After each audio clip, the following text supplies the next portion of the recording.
BRS party division కార్యాలయాన్ని ప్రారంభించిన MLA Gangula Karimnagar నగరంలోని హుస్సేనిపురాలోని 32వ డివిజన్లో బీఆర్ఎస్ పార్టీ నాయకులు మాజీ సుడా డైరెక్టర్ షేక్ యూసుఫ్ డివిజన్ కార్యాలయాన్ని నేడు నగర బీఆర్ఎస్ అధ్యక్షులు చల్లా హరిశంకర్ తో కలిసి డివిజన్ కార్యాలయాన్ని ప్రారంభించిన మాజీ మంత్రి కరీంనగర్ ఎమ్మెల్యే గంగుల కమలాకర్. ఈ కార్యక్రమంలో కొత్తపల్లి అడ్వకేట్ మహమ్మద్ జమీల్, షౌకత్, సాహిన్, మన్సూర్, తవక్కలి బీఆర్ఎస్ నాయకులు పాల్గొన్నారు. మున్సిపల్ కార్పొరేషన్ ఎలక్షన్లు ఈసారి షేక్ యూసుఫ్ గారిని 32వ డివిజన్ ప్రజలు హుస్సేనిపురా షేక్ యూసుఫ్ గారిని భారీ మెజార్టీతో కార్పొరేటర్గా గెలిపించాలని కోరారు. ఈసారి కార్పొరేషన్లో బీఆర్ఎస్ పార్టీ మేయర్ పదవి వచ్చేలాగా కృషి చేస్తామని అన్నారు. కరీంనగర్ ప్రజలు మళ్ళీ ఒక్కసారి బీఆర్ఎస్ పార్టీకి పట్టం కట్టాలని, స్మార్ట్ సిటీ టీఆర్ఎస్ ప్రభుత్వంలోనే అన్ని పనులు అయ్యాయని, అభివృద్ధి చేసి ప్రజలకు చూపించమని ఈ సందర్భంగా ఎమ్మెల్యే గంగుల కమలాకర్ అన్నారు.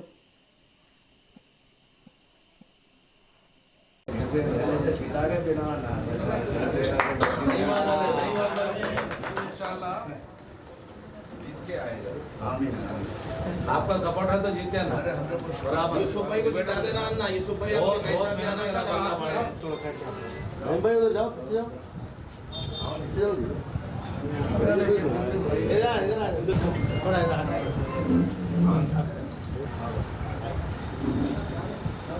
ये माशाल्लाह माशाल्लाह।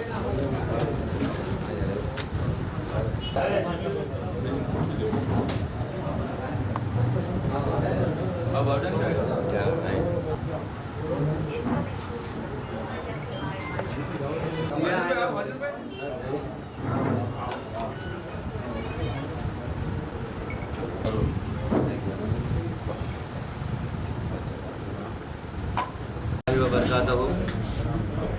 हमारे हरदिल अजीज साबका मिनिस्टर करीमनगर कॉन्स्टिट्यूंसी एमएलए अन्ना गंगुला कमलाकर अन्ना आज हुसैनीपुरा 32 डिवीज़न की ऑफिस इनाग्रेशन के लिए आए हुए, मैं उनका शुक्रिया अदा करता हूं।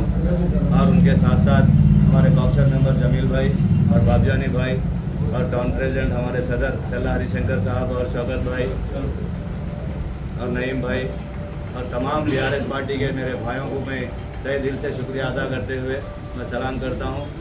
मैं बस आप लोगों के खिदमत में हूं। ये हुसैनीपुरा अल्हम्दुलिल्लाह जब कुछ भी नहीं था, यहाँ पर गुलाबी झंडा नहीं, गुलाबी झंडे की गद्दी भी बनाने नहीं दे रहे थे। 2002 में नाके चौरस्ते के पास जब गुलाबी झंडा लहराने के लिए हम लोग चढ़ाए तो गद्दी को भी जो है तो तोड़ दिया गया था। जब से लेके आज तक इस महल्ले में इंशाल्लाह गुलाबी झंडा भी लहराए और गुलाबी कैंडिडेट को यहाँ से अल्हम्दुलिल्लाह 4 मरतबा करीमनगर से कॉन्स्टिट्यूंसी से एमएलए भी बनाए। हमारी अल्हम्दुलिल्लाह मैं मुसलमानों से और मेरे हिंदू भाइयों से और ख़ास तौर से हुसैनीपुरे की आवाम से मैं तहे दिल से शुक्रिया अदा करता हूँ, ताकि हमेशा एमएलए साहब को हमें जिताने में यहाँ पर बहुत मदद होती है ना। हमारे लोग बहुत से लोग हैं जो अल्हम्दुलिल्लाह आपको चाहने वाले हैं और मुझे भी अल्हम्दुलिल्लाह बड़ी खुशी होती कि एमएलए साहब के आप फॉलोवर्स है, टीआरएस पार्टी में आप है। टीआरएस पार्टी अल्हम्दुलिल्लाह इतने साल से जो केसीआर साहब की जो फॉलोइंग जो थे, जो स्कीम्स जो लेके आए, आज तक कोई गवर्नमेंट नहीं लेके आई बोल के अल्हम्दुलिल्लाह हर कोई अपने दिल से चाहने वाले हैं। और इंशाल्लाह ये आने वाले बल्दिया इलेक्शन में मैं यहाँ से 32 डिवीज़न से कांटेस्ट करने वाला हूँ और आप लोगों की दुआ चाहता हूँ। और ख़ास तौर से मैं अन्ना से हाथ जोड़ के विनती करता हूँ कि इस बार इंशाल्लाह अन्ना मेरे को अपना हाथ सर पे रख के मुझे दुआ देते बोल के उम्मीद करते हुए, और जितने भी यहाँ पर आए हुए मेरे भाइयों से मैं सबसे अदबन गुजारिश करता हूँ कि मेरे ताउन करें, मेरा अच्छा नहीं करे कोई मुश्किल नहीं, मगर बुरा मत करो। मैं अल्लाह से यही दुआ करता हूँ कि मेरा अच्छा नहीं करे कोई मुश्किल नहीं है, मगर मेरे लिए बुरा मत करो। मैं ये महल्ले के चाहने वालों में से हूँ। इंशाल्लाह मैं आने वाले दिनों में ज़रूर मैं बल्दिया से कांटेस्ट करने वाला हूँ इंशाल्लाह। मैं उम्मीद करता हूँ और तमाम जितने भी लोग इस पार्टी ऑफिस इनाग्रेशन में आए, मैं उन सब का दिल से शुक्रिया अदा करता हूँ। अस्सलाम वालेकुम रहमतुल्लाहि बरकातहू। ये करीमनगर में, करीमनगर शहर में डिवीज़न नंबर 32 में हमारा यूसुफ भाई का ऑफिस, ये वार्ड ऑफिस को आज ओपनिंग कर रहे हैं इंशाल्लाह।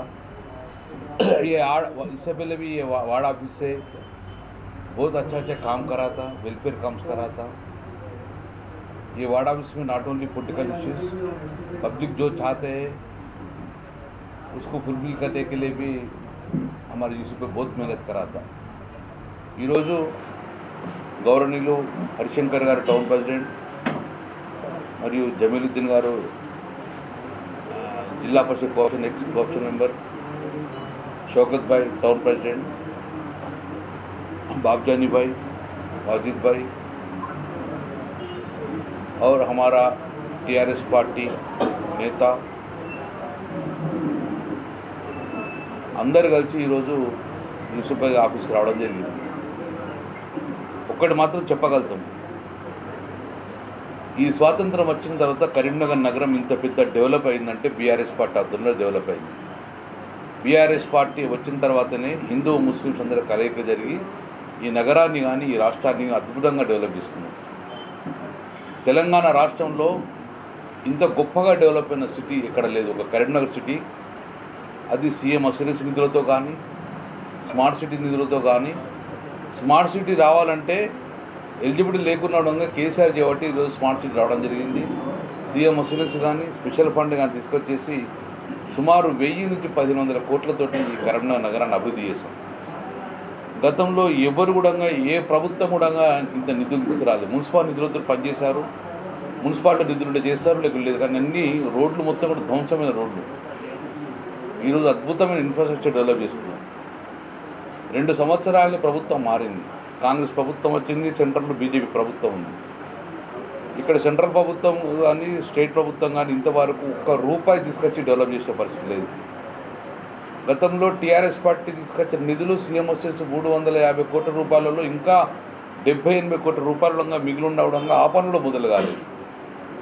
సో ప్రభుత్వాలు పట్టించుకుంటారు, ఇక్కడున్న మంత్రులు పట్టించుకుంటారు, ఇక్కడ ప్రభుత్వ అధికారులు పట్టించుకుంటారు. 2 సంవత్సరాలే కరీంనగర్ నగరానికి ₹1 నిధులు రాలేదు. మేము ఇచ్చిన నిధులంగా కంప్లీట్ చేసే పరిస్థితి లేదు. సో డెఫినెట్గా రాబోయే కాలంలో ఈ నగరాన్ని డెవలప్ చేసింది బీఆర్ఎస్ పార్టీ.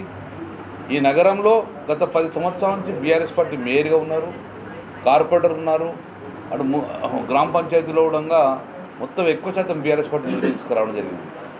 రేపు రాబోయే కాలంలో మళ్ళీ ఇక్కడ బీఆర్ఎస్ పార్టీ ఉంటేనే డెవలప్మెంట్ అవుతుందని చెప్పి ప్రజలు ఆశిస్తున్నారు. ఇంకా 2 సంవత్సరాల్లో కాంగ్రెస్ పార్టీ ఒక నిధులు తెలియదు, ఇటు బీజేపీ పార్టీ ₹1 నిధులు తీసుకురాలేదు. ఎక్కడెక్కడే ఉంది, డంప్యార్డ్ అక్కడే ఉన్నది,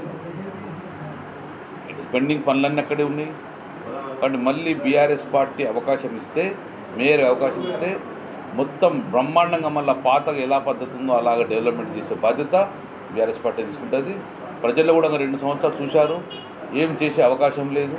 కాబట్టి మళ్ళీ బీఆర్ఎస్ పార్టీ ప్రభుత్వంకి వస్తేనే మళ్ళీ ఈ డెవలప్మెంట్ జరుగుతుందని చెప్పి ప్రజలు ఆశించారు. కాబట్టి అందుకే మీరందరూ हमारा मुसलमान भाइयों, आप हमारा दुआ दे दो, इंशाल्लाह हम काम करके बताया, इंशाल्लाह आगे भी हम काम करके ही बताएंगे. సో బీఆర్ఎస్ పార్టీ బలపరిచిన అందరిని కూడా గెలిపారని చెప్పి మా పార్టీ రాబోయే మున్సిపల్ ఎన్నికలకు సిద్ధంగా ఉన్నాం. ఇప్పటికే ఇన్ఫ్రాస్ట్రక్చర్ డెవలప్ చేసుకున్నాం. ప్రతి డివిజన్ నుంచి కూడా సెలెక్టెడ్ క్యాండిడేట్ పెట్టుకొని బ్రహ్మాండంగా ముందుకెళ్ళి రేపు రాబోయే కాలంలో ఈ మున్సిపాలిటీలో ఉన్న మేయర్ గత 10 సంవత్సరాలు మేమే డెవలప్ చేసినాం. हमारा हक है, హక్కుదారులు మేము, డెవలప్ చేసింది మేమే హక్కు. కాంగ్రెస్ పార్టీ హక్కు పనిచేయలేదు, బీజేపీ పార్టీ నిధులు తీసుకురాలేదు. తీసుకొచ్చిన టీఆర్ఎస్ పార్టీ రేపు రాబోయే కాలంలో కరెక్ట్గా డెవలప్ చేసేది మళ్ళీ మేమే. కాబట్టి మా అందరు కూడా మళ్ళొక్కసారి అవకాశం కలిపారని చెప్పి జై హింద్, జై తెలంగాణ.